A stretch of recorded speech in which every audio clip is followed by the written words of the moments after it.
उससे आप लोगों को सबक लेना पड़ेगा। किस तरह से इसने मस्जिदें, किस तरह से गुरुद्वारा यहाँ पर बनाकर छोड़ दिए, ये आगे चलकर हमारे लिए नासूर बन जाएगा। इसलिए हमारा सबका धर्म भी बनता है कि इस नासूर को यहाँ से उखाड़ कर फेंक देंगे और बाबा बालकनाथ जी को भारी मतों से जिताएंगे। बहुत बहुत धन्यवाद, सभी को राम राम, धन्यवाद।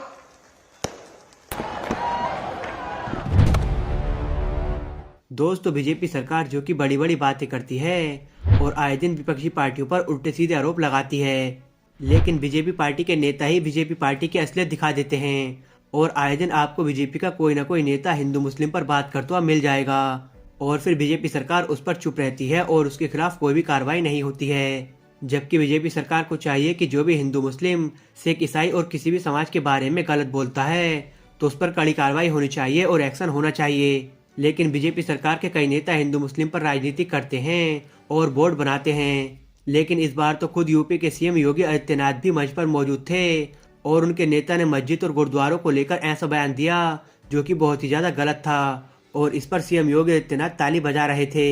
जबकि सीएम योगी आदित्यनाथ को इस पर नाराजगी जतानी चाहिए थी और बीजेपी के उस नेता से कहना चाहिए था कि सबसे माफी मांगो। लेकिन मस्जिद और गुरुद्वारों पर उल्टी सीधी बातें करने को लेकर सीएम योगी आदित्यनाथ भी काफी खुश दिखे।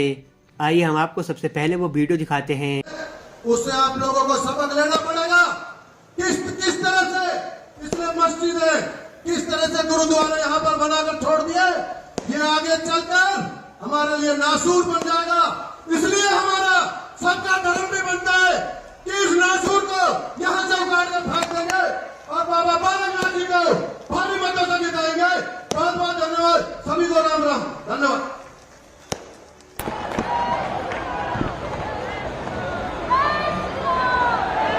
तो आपने देखा कि किस तरीके से बीजेपी के नेता कहते हैं कि मस्जिदें और गुरुद्वारे बनाकर रख दिए हैं, ये हमारे लिए नासूर हैं। और इस पर सीएम योगी आदित्यनाथ का ऐसे चुप रहना और ताली बजाना दिखाता है कि देश को वो किस राह पर लेकर जा रहे हैं। जबकि आए दिन बीजेपी पार्टी दूसरी पार्टियों पर आरोप लगाती है कि दूसरी पार्टी हिंदू मुस्लिम कर बोर्ड बनाती है और हिंदू मुस्लिम को आपस में लड़वाती है। लेकिन हमारी बीजेपी सरकार हर समाज के साथ है। लेकिन अब वो बीजेपी पार्टी कहाँ गई जो कि एकजुट होने की बात करते हैं। हालांकि बीजेपी के नेता के इस बयान के बाद तिजारा समेत पूरे अलवारा जिले के सिख समाज के लोगों ने बीजेपी नेताओं के पुतले जलाए और जूतों और चप्पलों से मारा और हाय हाय के नारे भी लगाए। जिसके बाद बीजेपी के नेता संदीप दायमा ने एक वीडियो के जरिए सिख समाज के लोगों से माफी मांगी। संदीप दायमा ही है जिन्होंने मस्जिद और गुरुद्वारों को लेकर उल्टा सीधी बातें कही थी। जबकि उन्होंने अपनी वीडियो में सिख समाज के लोगों से माफी मांगी और वो कहते हुए नजर आए कि मैं गुरुद्वारे नहीं मस्जिद और मदरसों की बात कर रहा था। आइए हम आपको वो वीडियो दिखाते हैं। आज चुनावी भाषण में मैं मस्जिद मदरसे की जगह गुरुद्वारे साहिब के बारे में कुछ गलत शब्दों का जो प्रयोग मेरे से गलती से हुआ है, मैं पूरे सिख समाज से मैं हाथ जोड़कर क्षमा प्रार्थी हूँ। मुझे नहीं पता मेरे से कैसे गलती हुई है और ऐसे सिख समाज की जिन्होंने हमेशा हिंदू धर्म की, सनातन धर्म की हमेशा रक्षा की हो, ऐसे सिख समाज के बारे में मैं कभी सोच भी नहीं सकता कि मैं ऐसी गलती कर भी सकता हूं। तो मैं पूरे सिख समाज से हाथ जोड़कर मैं क्षमा प्रार्थी हूं। मेरे से पता नहीं कैसे गलती हुई है, मैं इस गलती का कैसे जाकर गुरुद्वारे में मैं पश्चाताप करूंगा। मैं पूरे समाज से, मैं पूरे सिख समाज से हाथ जोड़कर मैं क्षमा प्रार्थी हूं। सत श्री अकाल। तो आपने देखा कि किस तरीके से जब सिख समाज के लोगों ने बीजेपी नेताओं के पुतले जलाए और नारे लगाए तो उन्होंने माफी मांगी। जबकि वो अब भी कहते हुए नजर आ रहे हैं कि वो गुरुद्वारे नहीं बल्कि मस्जिद मदरसों की बात कर रहे थे। उन्होंने अपने बयान में ये तो साफ कर दिया है कि बीजेपी की पार्टी और नेता किस तरीके का नजरिया रखते हैं। बीजेपी के नेताओं की अब तो आदत सी बन गई है, पहले गलत और भड़काऊ बयान दो और फिर माफी मांग लो।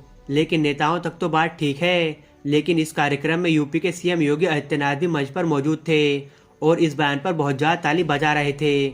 जबकि उन्हें इसकी निंदा करनी चाहिए थी और उसी वक्त उनसे माफी मंगवानी चाहिए थी।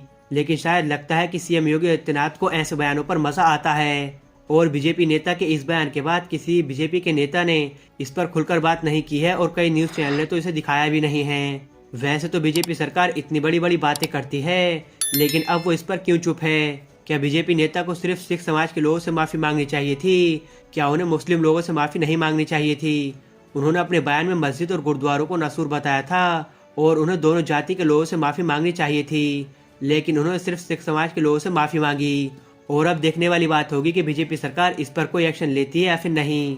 फिलहाल गाइस, आपका सीएम योगी आदित्यनाथ के ऐसे भड़काऊ बयान पर कुछ न बोलना और ताली बजाने के बारे में क्या सोचना है, हमें कमेंट में जरूर बताएं।